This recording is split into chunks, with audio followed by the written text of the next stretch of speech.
Bueno, mi nombre, para los que no me conocen, soy Iván Cordero. Para mí realmente es un placer estar aquí con ustedes. Eh, Antes de empezar ya con lo que es la enseñanza del día de hoy, me gustaría hacer un pequeño anuncio adicional.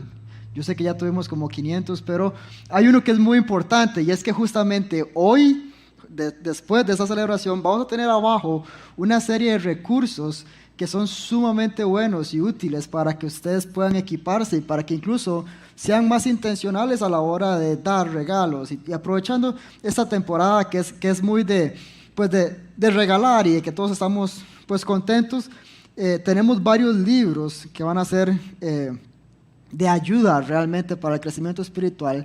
Nos gustaría incluso que ustedes puedan hacer estos propósitos que siempre iniciamos en enero, de poder estudiar más a fondo la palabra de Dios, que tengamos recursos que nos permitan hacerlo de una forma más sencilla. Tenemos para hombres, para mujeres, para niños. Ahora estaba hablando con Vero, de que cuando yo llegué a recoger estos libros, había un devocional en particular para niños que yo hice cuando estaba pequeño. Y después hablé con ella, que ella también lo hizo. Y padres, o sea, se los aseguro, eso cambia, eso marca una diferencia en la vida de sus hijos. O sea, por algo la Biblia es clara y nos dice que instruya al niño cuando es pequeño, o sea, en su camino, y cuando sea grande, él no se va a apartar de él. Entonces, tenemos varias opciones, tenemos Biblias de estudio, tenemos, o sea, libros de diferentes temas, y hemos sido muy intencionales en buscar autores y libros como tal que sean fieles a la palabra de Dios. No queremos acá traer, con el perdón de todos, libros de autoayuda que a final de cuentas no nos guían a Cristo y que no van a generar un verdadero cambio en nosotros. Entonces, sí, aprovechen. En realidad tenemos ¿cómo decirlo?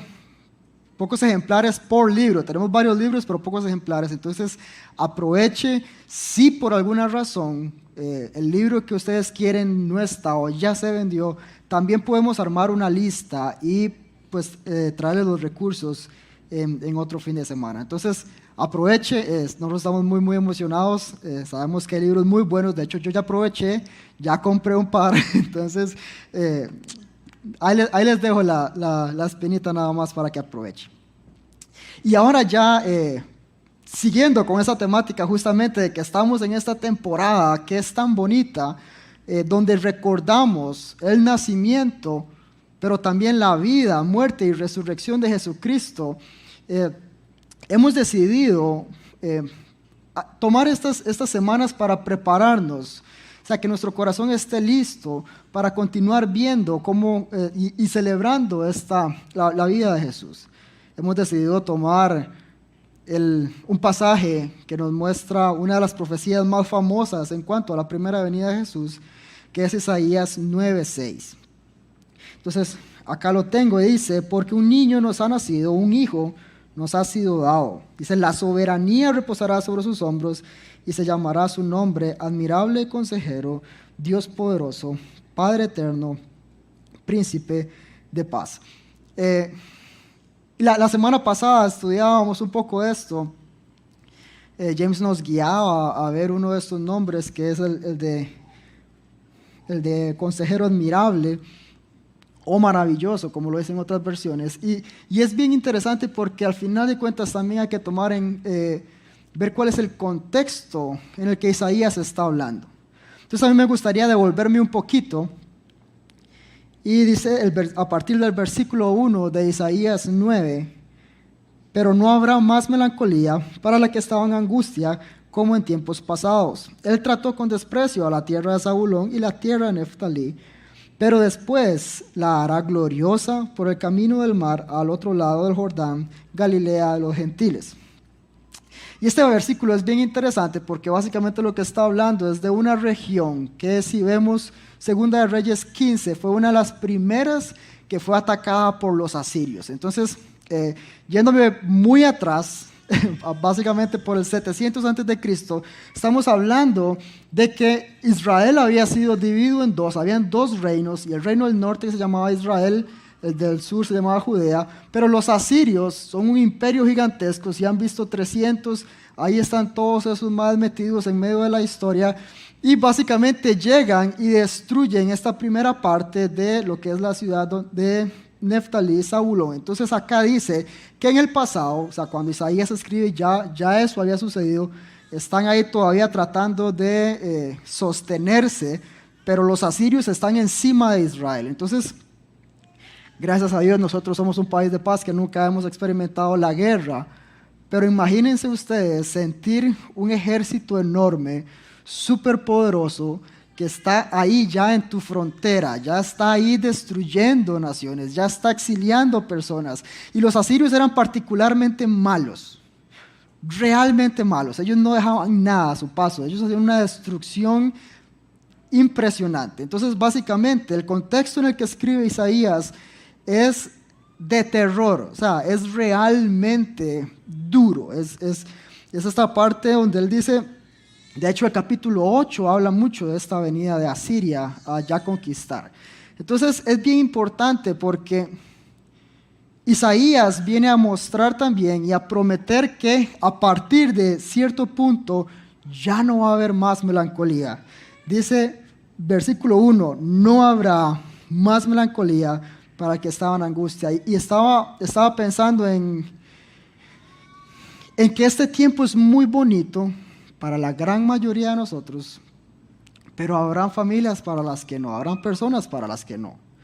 Habrán personas que están pasando por situaciones muy difíciles, tal vez perdieron algún familiar en estas fechas y su primer recuerdo de un diciembre es justamente la muerte de esta persona. Estamos hablando de que acabamos de pasar situaciones extremadamente complicadas, en donde hubo un cierre mundial, en donde hubo un montón de pérdidas, donde murieron miles de personas, millones de personas a nivel del mundo. Entonces, estamos hablando de que Navidad no siempre es este recuerdo lindo solamente de que el Señor nació. También puede traer recuerdos que son difíciles, pero en medio de que la nación de Israel, sabiendo que iban a tener un rescate, viene Isaías diciendo, no habrá más melancolía.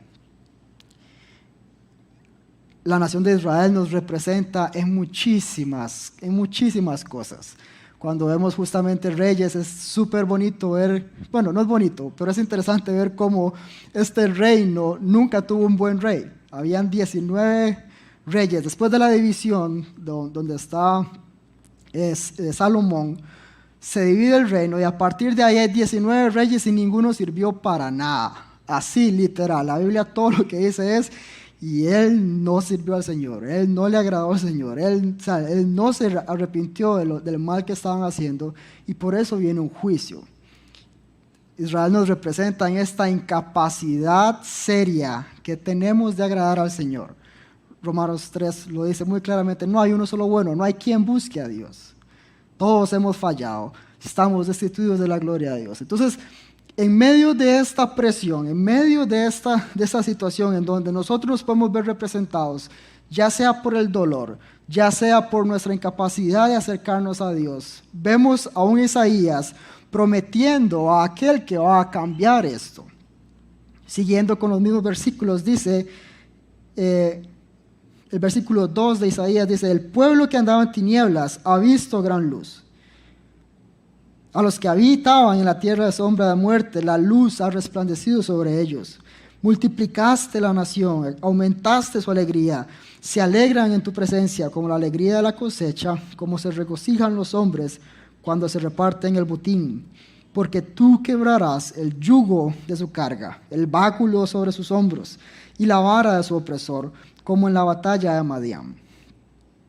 Porque toda bota que calza el guerrero en el fragor de la batalla y el manto revolcado en sangre serán para quemar, el combustible para el fuego. Y todo esto que está hablando aquí Isaías lo refiere justamente a un hecho, que este es el versículo 6, porque un niño nos ha nacido, un hijo nos ha sido dado. Los ángeles le cantaban a los pastores, eso se ve en Lucas 4, si no me equivoco, y les dicen, les ha nacido un Salvador, y hacen referencia justamente a esta profecía. Y es súper bonito porque uno nos cuesta tal vez imaginar cómo una nación va a ver la luz, va a ver este yugo quebrado a través de un niño que ha nacido, un niño que ha sido dado. Y es interesante porque esa parte que ha sido dado nos representa muy claramente de que la salvación viene del Señor. Este niño es un regalo de Dios, sin intervención humana. Isaías lo había profetizado unos capítulos antes, diciendo que la mujer, la virgen, iba a dar a luz. Entonces es bien interesante, y aquí estoy solamente en contexto, aquí no he entrado al tema de hoy. Este niño va a hacer que se rompa el yugo, va a traer luz, va a traer alegría a esta nación, que a final de cuentas somos nosotros. Esta multiplicación que habla el verso 3 es justamente cuando la Biblia dice que Jesús es el primogénito de muchos. Es el cumplimiento de cuando Dios le dice a Abraham, a través de tu simiente van a ser benditas todas las naciones de la tierra. Jesús viene a ser el cumplimiento de esta profecía. James nos hablaba entonces la semana pasada de cómo los nombres son importantes, sumamente importantes, y en la Biblia lo vemos muy claro en diferentes ocasiones en donde Dios transforma la vida de una persona y en medio de esa transformación cambia también su nombre. Y aquí dice que este niño va a ser llamado entonces maravilloso consejero, y James nos hablaba cómo es esta parte importantísima de que Él es la sabiduría en persona. Él es quien nos guía, Él es en quien podemos confiar, en Él podemos buscar consejos realmente, y Él es cercano a nosotros. Pero muchas veces queremos buscar tal vez a Jesús solamente como este consejero. Muchas veces queremos buscar a Jesús únicamente como un profeta. De hecho, tenemos muchísimos ejemplos. Una de las estrategias más fuertes del enemigo en cuanto a minimizar o a engañar a los cristianos y a las personas es atacar la persona de Jesús. Tenemos un clarísimo ejemplo que son el Islam. Los musulmanes creen que Jesús es un profeta y ellos no tienen problema con eso. También tenemos el ejemplo de por ejemplo, los testigos de Jehová. Ellos dicen que Jesús es el Hijo de Dios, pero que fue creado por Dios. O incluso los mormones creen que es el Hijo de Dios, pero completamente separado de Dios. Entonces es bien interesante como la estrategia del enemigo en muchos casos ha sido minimizar la deidad de Dios, eliminar la deidad de Dios, que la gente lo reciba como un profeta, que lo reciba como un maestro, que lo reciban como una persona importante histórica. Nadie niega la existencia de Jesús, lo que niegan es su deidad. Pero Isaías nos decía desde el puro inicio que Él será llamado Dios fuerte. Su identidad será Dios fuerte, porque es Dios mismo haciéndose hombre para habitar entre nosotros. Entonces, y ahora sí para empezar, me gustaría que oremos y que pongamos esta lección en manos de Dios y que Él nos guíe a entender este gran misterio, el misterio de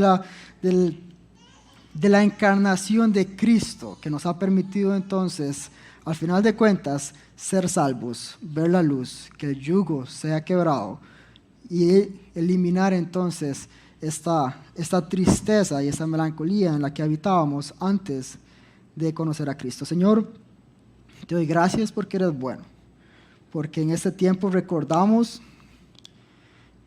tu obra, recordamos que naciste hace más de 2000 años, que viviste una vida perfecta de obediencia para poder ser esa propiciación para nuestros pecados, que moriste en la cruz como paga de nuestro pecado y que resucitaste y hoy estás a la diestra del Padre reinando por la eternidad. Gracias porque Nos has dado el regalo de la vida y entendemos que no podríamos haberlo hecho por nuestras fuerzas. Prepara nuestros corazones para recibir esta enseñanza del día de hoy y permíteme, Señor, ser un instrumento y no un estorbo para tu palabra. Lo pido en el nombre de Cristo Jesús. Amén. Ok, entonces, Jesús es el admirable consejero y Dios fuerte. Sabemos que toda la sabiduría y toda la deidad de Dios reside en la persona de Cristo. Ahora, ¿cómo es esto posible? Vamos a tratar de verlo de dos formas. Vamos a tratar de ver su humanidad como tal, pero también vamos a tratar de ver su deidad. ¿Cómo es que la Biblia nos muestra este misterio que es difícil de entender de muchas formas, pero que es claramente expuesto en la palabra de Dios y que es importante que entendamos, porque de ahí tenemos la seguridad de su obra en la cruz, del por qué Él tuvo que venir, vivir, morir y resucitar para que hoy usted y yo seamos salvos. Una de las grandes preguntas en esto es entonces, ¿cómo es esto posible? Vemos la humanidad de Dios, la humanidad de Jesús como tal, comienza entonces en su nacimiento. Tenemos un nacimiento virginal que fue profetizado, como les decía, en Isaías 7:14, y lo vemos como lo dice muy claramente en Mateo 1, donde vienen los ángeles y le dice, María, darás a luz un hijo. Y ella dice, pero ¿cómo? ¿Cómo si yo no he visto hombre? Y le dice, no, es que esto es obra del Señor. Y esto permite, este nacimiento es sumamente importante porque entonces permite que nos muestra que la salvación, primero que todo, viene completamente de Dios. Permite la humanidad como tal y la deidad de Dios en una sola persona y hace posible también que Dios, que Jesús mismo sea hombre sin pecado heredado, que eso es súper importante también. Entonces el cuerpo humano de Cristo, nos muestra su humanidad. Como hablábamos, Él nació, Él creció, estuvo con sus papás, tuvo que estudiar, lo vemos que se cansó, tuvo hambre. Cuando fue tentado, lo vemos muy claramente, todo el hambre que tenía, se sintió débil, incluso murió. Pero también en su resurrección vemos muy claro que Él continuaba con un cuerpo humano, donde viene uno de sus discípulos y le dice, vean, aquí está la consecuencia de la cruz.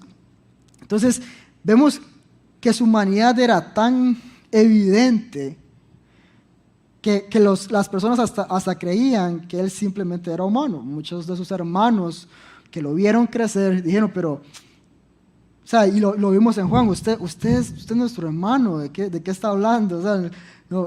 O las otras personas que decían, ¿acaso no es este el hijo de José? ¿No es este de Galilea? ¿No es este de Nazaret? ¿No es este? Entonces, la humanidad de Jesús nunca estuvo en cuestión. La humanidad de Jesús nunca estuvo... nunca la negaron, pero es importantísimo que Cristo fuera completamente humano, porque eso permite que Él ocupe entonces nuestro lugar. Veamos Hebreos 2:17, por ejemplo. Ahí vienen las trompetas ya. Por lo tanto, tenía que ser hecho semejante a sus hermanos en todo, dice Hebreos 2:17. A fin de que llegara a ser un sumo sacerdote misericordioso y fiel en todas las cosas que a Dios atañen, para hacer propiciación por los pecados de su pueblo. Entonces, Hebreos lo que nos está mostrando es esta verdad increíble de que la humanidad de Jesús era completamente necesaria. Si Jesús no hubiera sido humano, no hubiera podido tomar nuestro lugar. De hecho, lo vemos de diferentes formas. Los sacrificios nunca fueron suficientes. Cuando vemos la instauración de todo este proceso del ritual de sacrificios, lo que vemos es que los animales no eran suficientes. Por eso se repetía tantas veces, hasta que viene un hombre perfecto y paga este precio que los animales no podían pagar y ninguna otra especie podía pagar. Tenía que ser un hombre el que pagara. Entonces Jesús viene Dios mismo se hace hombre, vive en obediencia para que pueda representarnos realmente y ocupar nuestro lugar en la cruz, que es entonces la consecuencia del pecado. También es importante porque Él así puede mediar entre el Padre y nosotros. Dice 1 Timoteo 2:5, porque hay un solo Dios y también un solo mediador entre Dios y los hombres, Jesucristo es su nombre. También es importante la humanidad de Jesús porque nos da un ejemplo de santidad, nos da un ejemplo de cómo debemos vivir. El 1 Juan 2:6 dice muy claramente que en esto sabemos quiénes pertenecen o quiénes permanecen en Jesús, en que obedezcan sus mandamientos. El versículo 6 del capítulo 2 de 1 Juan nos dice que el que dice que permanece en Él debe andar como Él anduvo. Y otro de los más importantes, y solo estoy dando algunos de los ejemplos porque es importante la humanidad de Jesús, es que al ser 100% humano puede compadecerse de nosotros como sumo sacerdote. Hebreos 4, del 15 al 16 nos dice, porque no tenemos un sumo sacerdote que no pueda compadecerse de nuestras flaquezas, sino uno que ha sido tentado en todo, pero sin pecado. Por lo tanto, acerquémonos con confianza al trono de la gracia y recibamos misericordia y hallemos gracia para la ayuda oportuna. Entonces, lo que quería es como ver un resumen general de lo que dice la Biblia sobre la humanidad de Jesús, la importancia de la humanidad de Jesús. Sabemos que Él tenía que venir a hacerse hombre para poder pagar el precio de nuestros pecados. Él tenía que venir, tener una vida de obediencia completa. Y eso es importante. Sus 33 años tuvieron que haber sido perfectos para poder representarnos, haber experimentado toda esta tentación, para poder entendernos de igual manera. Entonces, vemos su humanidad muy clara dentro de la Biblia. Pero también las Escrituras proclaman repetidamente la deidad de Dios. Y esto es súper importante porque esta es la gran diferencia. Jesús es Dios mismo. Dice Colosenses 2:9, porque toda la plenitud de la deidad reside en Él. Entonces, ¿cómo podemos tratar de probar esto? Varios autores del Nuevo Testamento llaman a Jesús Dios. Y si Jesús no fuera Dios, imagínense el desastre, porque parte de los ataques en contra de Jesús por parte de los fariseos es que Él se estaba haciendo llamar Dios. Ese era todo el pleito. Hemos estado viendo Juan en esta serie y ha sido bien bonito porque hemos visto cómo los fariseos en su amor, llamémoslo de una forma, amor por las Escrituras, en su religiosidad, no pudieron ver que Jesús era el Mesías, que toda la Escritura trataba de Jesús. Y en este celo de que Jesús estuviera haciendo estos milagros y que se estuviera autodenominando como Dios, ellos decían, no puede ser, este es un blasfemo. Y esa es la realidad. Si Jesús no fuera Dios, hubiera sido un blasfemo. No podemos aceptar a Jesús simplemente como un maestro, porque entonces todo lo que Él hizo es contrario a la Biblia como tal. O sea, Dios es muy claro. Él dice, no tendrán ídolos. Punto. O sea, no hay opciones. De hecho, Hebreos lo dice, Dios es un Dios celoso. Y Él dice, yo no daré mi gloria a nadie más y no le daré mi alabanza a nadie más. Jesús es Dios mismo y solo Él es digno de recibir adoración. Entonces, cuando vemos que los discípulos le decían Señor, que también es una de las traducciones que hay para el tetragramatón, porque los hebreos, los judíos en realidad no decían la palabra, no decían Jehová. Ellos lo que hacían era escribir otras palabras o comunicar con otras palabras. Entonces, por ejemplo, vamos a ver Reina Valera, que ellos sí ponen Jehová en, por ejemplo, el Salmo 102. Pero si vemos Nueva Versión Internacional, vamos a ver que dice el Señor.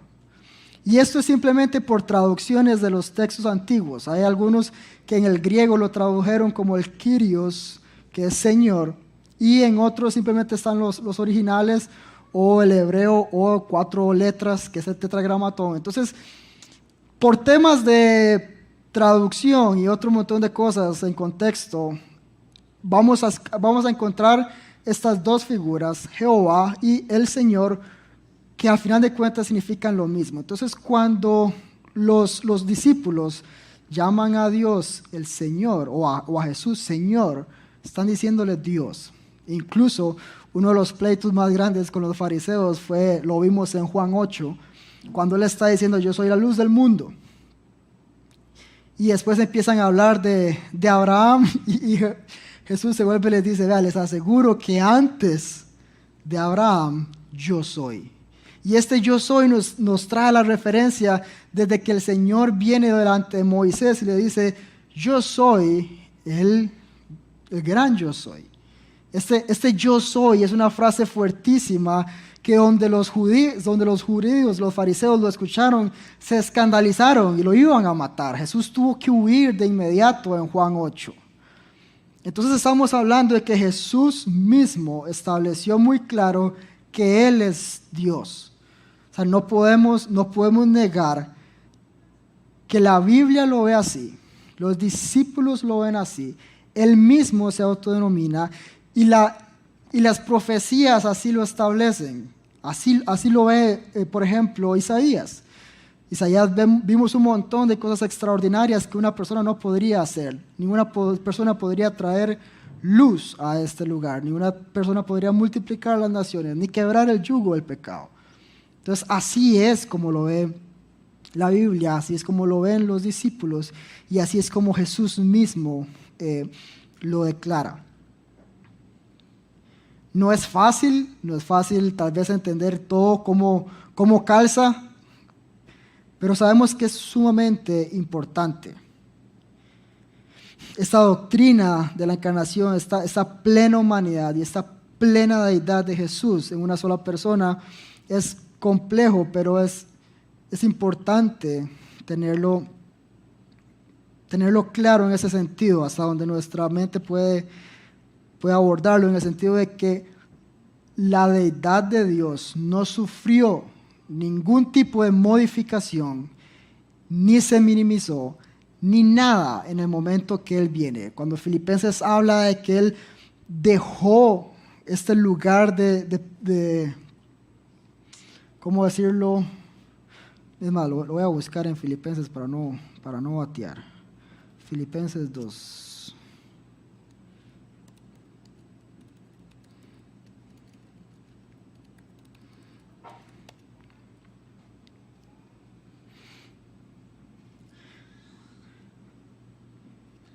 Dice que Él existía en forma de Dios y no consideró el ser igual a Dios como algo a que aferrarse, sino que se despojó, tomando forma de siervo y haciéndose semejante a los hombres.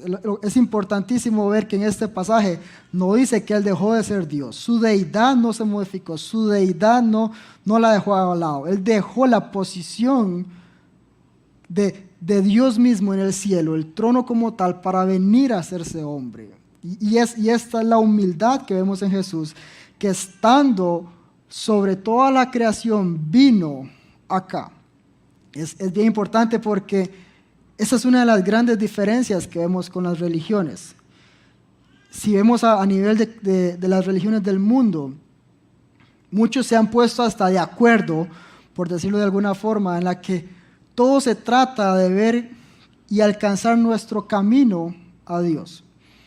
Si ustedes hablan con musulmanes, ellos tienen un montón de normas y de pasos, por así decirlo, de cómo ellos pueden llegar a alcanzar a tener una relación con Dios.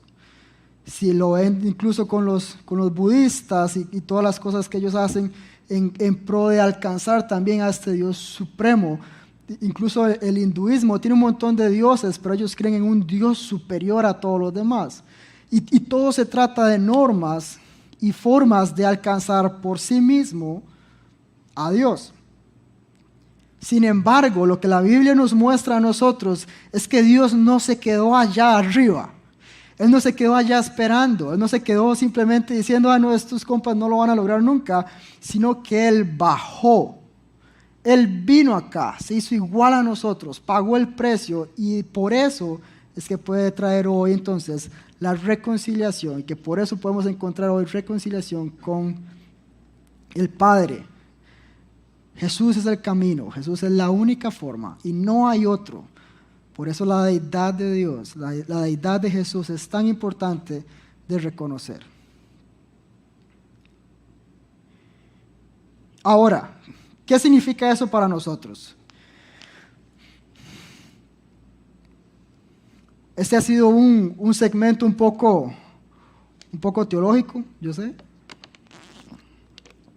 Traté de hacerlo lo más simple posible, sin embargo, eso tiene implicaciones muy fuertes ya para nuestra vida. Y creo que ahí es donde quiero pues concentrarme un poquito más, ya antes de ir cerrando. Y quería traerles 4 implicaciones importantes para nuestra vida. La primera de ellas es que Jesús es el único que hizo posible nuestra salvación. Y eso lo he estado hablando muchísimo de por qué era necesario la humanidad y la deidad de Jesús. Y lo sabemos porque sabemos que estábamos destituidos de su gracia. Sabemos que la paga del pecado es muerte, que teníamos que pagar de alguna forma. O sea, la justicia de Dios no iba a permitir simplemente una alcahuetería. Entonces, había que pagar por ello. Entonces, Jesús viene y hace el proceso para que usted y yo hoy seamos salvos. Por eso es que es tan importante. Y Judas 24 y 25, Judas es una cartita súper pequeña al final de sus Biblias,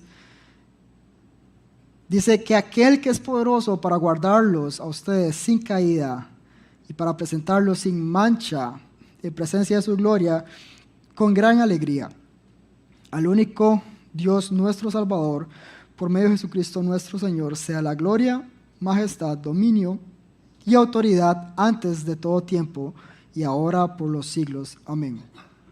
También sabemos, como nos lo dice Hebreos, que Jesús es el autor y el consumador de la fe. Sabemos que Él es quien viene y actúa en nuestras vidas y cambia, nos da ese entendimiento. Sabemos que Jesús entonces es poderoso para salvar. Él es Dios mismo y poderoso entonces para salvar. ¿Qué implica eso para nosotros? Que la única forma de alcanzar al Padre, la única forma de ser salvos es creyendo en Jesucristo, en su obra en la cruz, en su muerte y resurrección y entregando nuestra vida realmente a Él. Entonces,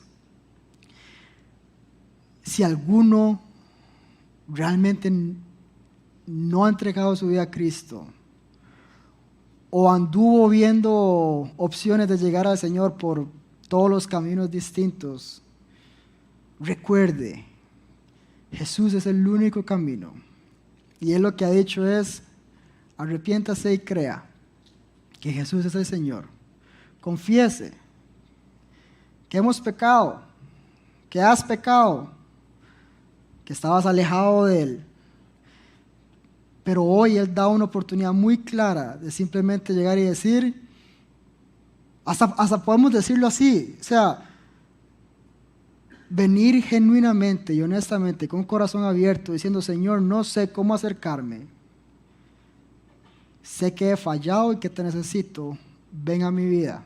Eso es todo lo que usted necesita hacer y no lo tiene que hacer ya, puede hacerlo más tarde, puede hacerlo ahí, deje de ponerme atención y hágalo, es más importante.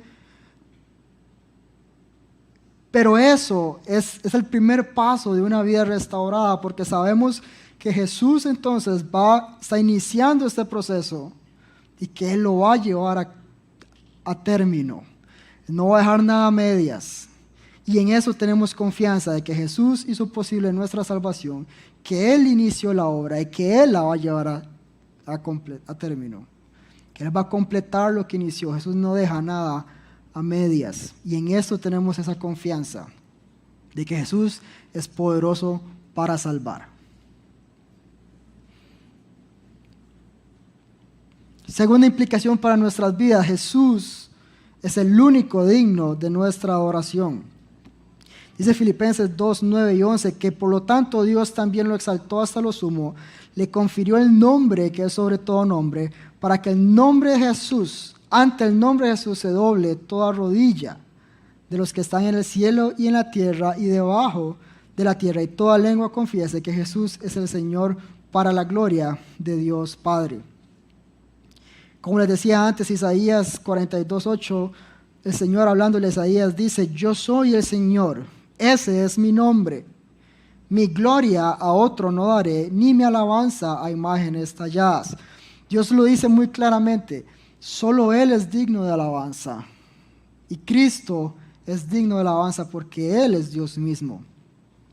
Hoy podemos acercarnos realmente a orar el nombre de Cristo, entendiendo en agradecimiento lo que Él ya hizo por nosotros, la salvación, y que podamos entonces venir a adorarlo.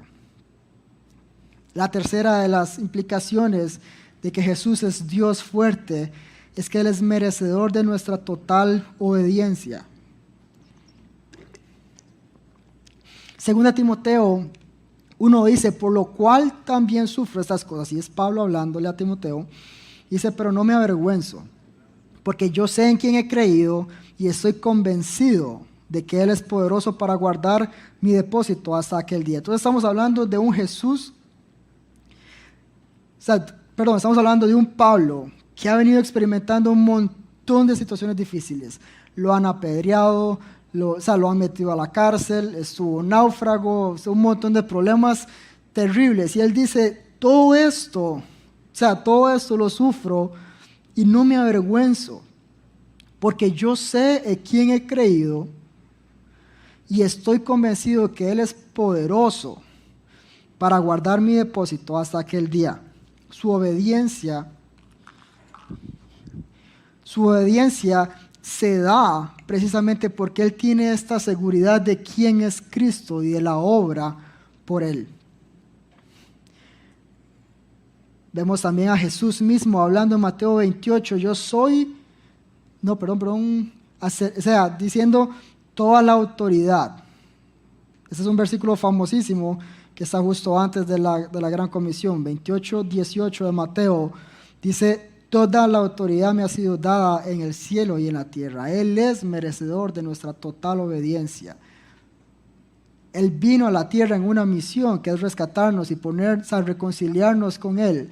Y nos ha dado también la tarea entonces de llevar esta reconciliación a las demás naciones. Y dice: vayan y hagan discípulos a todas las naciones, bautizándolos en el nombre del Padre, del Hijo y del Espíritu Santo, y enseñándoles a obedecer todo lo que yo les he dado, y yo estaré con ustedes hasta el fin del mundo. Jesús está reinando. Él está hoy a la derecha del Padre. Y Él es digno entonces de nuestra completa obediencia y poderoso para guardarnos. Y el último de los puntos es que Jesús es merecedor de nuestra total confianza. Dice Efesios 3:20 que aquel que es poderoso para hacer todo mucho más abundante de lo que pedimos o entendemos, según el poder que obra en nosotros. Este es Jesús, que nos entiende, que sabe que fue humano, que estuvo acá, que es humano también, que él estuvo en la tierra, vivió, fue tentado en todo, vivió en obediencia completa. Todos los retos que implica para nosotros, Él los entiende. Y Él es poderoso para darnos mucho más abundantemente de lo que pedimos. Ahora, es bien importante porque si Él es así de poderoso y de sabio, como lo vimos la vez pasada, habrán situaciones en las que pidamos que no se van a dar ya, o no se van a dar del todo. Cuando hablo de que Jesús es merecedor de nuestra total confianza, creo que aquí podríamos tratar de aplicarlo en muchos aspectos diferentes de nuestra vida. Y esa es la parte tal vez de mayor aplicación en la que me gustaría dar algunos ejemplos. Tenemos que aprender a creerle a Jesús. Es interesante, pero nuestra vida en la tierra no se trata simplemente de convertirnos y ya, Si eso se tratara, lo ideal es agarrar y que se convierta la persona, la matamos, entonces se va al cielo y se acabó, porque esa es la meta. Pero no es así.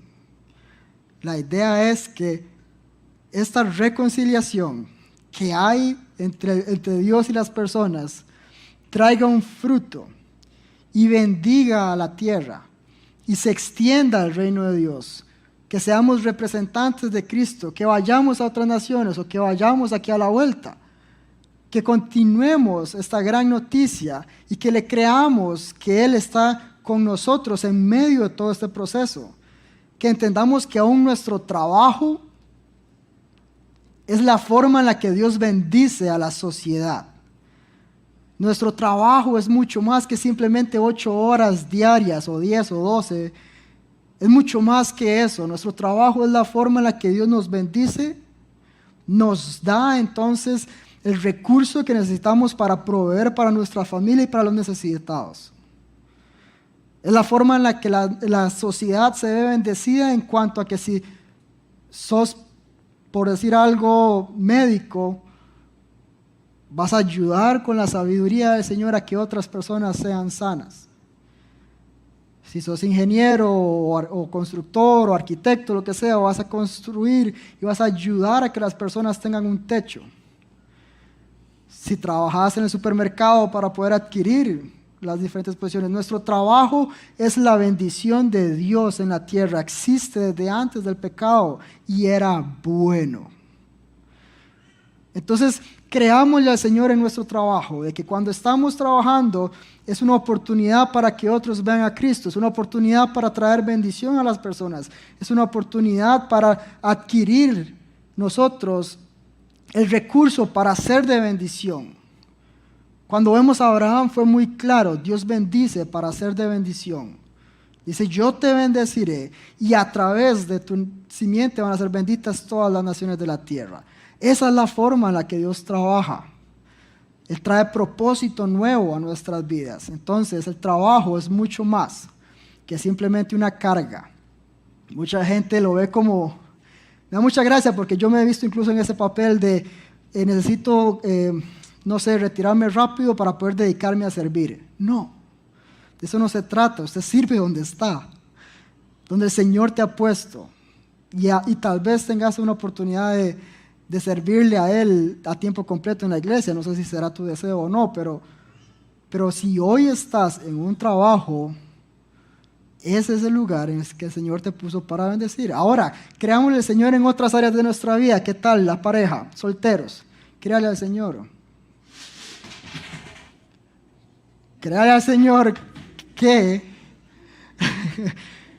Créale al Señor de que si estás hoy soltero, Él es suficiente. Que Él es fuerte para cubrirnos, para saciarnos. Créale al Señor de que en tu debilidad su poder se perfecciona. Créale al Señor que Él es el propósito, entonces, que Él tiene propósito en medio de tu soltería. Créale al Señor que siendo soltero vas a tener más oportunidades de servirle. Y créale al Señor que si es su voluntad, Él va a traer a una persona correcta, no el primer patas vueltas que se pasa por el frente. Créale al Señor, igual los casados. Créale al Señor que esa persona con la que ya adquiriste un pacto, que es para toda la vida, es la persona que Dios tenía. Ya está el pacto, no hay otra, no hay opciones. Créale al Señor que ese matrimonio es para su gloria. No se trata de usted, quítese del centro de su matrimonio y las cosas van a ir cambiando. Créale que esa representación de Cristo y la iglesia en la que ustedes muestran el evangelio a otras personas es mayor, mucho mayor que ustedes dos. Creámosle al Señor de que nuestro matrimonio es esta representación perfecta diseñada por Dios y una obra que nos permite acercarnos a Él. Hombres, créanle al Señor de que esa mujer y ese diseño de matrimonio es lo mejor. Que no hay nada afuera de tu matrimonio que te vaya a saciar. No hay nada afuera que vaya a ser mejor. Créale al Señor en el diseño del matrimonio. Él es el autor del matrimonio y Él ha decidido cómo se vive. Creámosle al Señor que Él es poderoso para santificarnos en medio del proceso. Muchas veces decimos, Señor, santifícame, y sí, todo muy bonito, pero cuando estamos en la situación que nos va a llevar a santificación, la salida es más fácil. No, usted hizo un pacto para toda la vida. Y eso representa el pacto que Jesús hizo por nosotros. Y por eso es tan importante. La seguridad que tenemos nosotros de salvación es que Jesús dijo, Él es el autor y el consumador. Él lleva a término. Él no se cansa. Él no busca afuera. No tiene plan B. Él no te va a dejar botado. Y esa es la seguridad que tenemos en Cristo y la seguridad que tenemos que representar en medio del pacto matrimonial. Hombres, esa es nuestra tarea, ser sacerdotes en medio de la casa. Creámosle al Señor. Solteros, de nuevo, créale al Señor. Casados también, creámosle al Señor. En nuestro trabajo, en nuestra vida, en nuestras situaciones financieras, creámosle al Señor que Él va a proveer. Buscad primeramente el reino de los cielos y su justicia, y todo lo demás va a ser añadido. Créale al Señor.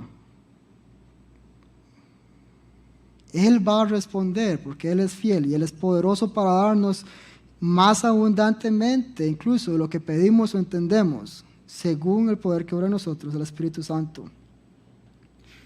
Él nos entiende en medio de esas dificultades, en medio del dolor, en medio de todo. Él mismo fue tentado en el sufrimiento, dice Hebreos 2:18, y es poderoso, ojo, Él es poderoso para socorrer a los que son tentados. Y Hebreos 7:25 dice, por lo cual Él es poderoso para salvar siempre a los que por medio de Él se acercan, puesto que vive perpetuamente para interceder por ellos. Creámosle al Señor en esta Navidad, que nuestros recursos, al final de cuentas, son una bendición que provienen de Él y que son para bendecir a otros también. Creámosle que en medio de las dificultades, Él está ahí, Él está presente, Él no te ha dejado. ¿Y qué le parece si, ya para ir finalizando, tomamos un rato nada más para meditar en qué otras cosas puede significar que Jesús es Dios mismo, merecedor de nuestra confianza, que Él es poderoso, para que lo que sea que estás viviendo, Él puede traer auxilio, y puede traer respuesta, y puede traer consuelo, que Él es quien sostiene el mundo en sus manos. ¿Qué les parece si oramos? Y buscamos al Señor meditando entonces en qué otras áreas de nuestra vida Él debe mostrarnos que tenemos que empezar a confiar en Él. Señor, gracias porque has sido bueno con nosotros. Gracias porque nos has mostrado tu gracia, nos has mostrado tu deidad y tu humanidad, de cómo era necesario que todo esto pasara, tu vida, tu resurrección, era necesaria para que hoy pudiéramos conocerte, ser restaurados,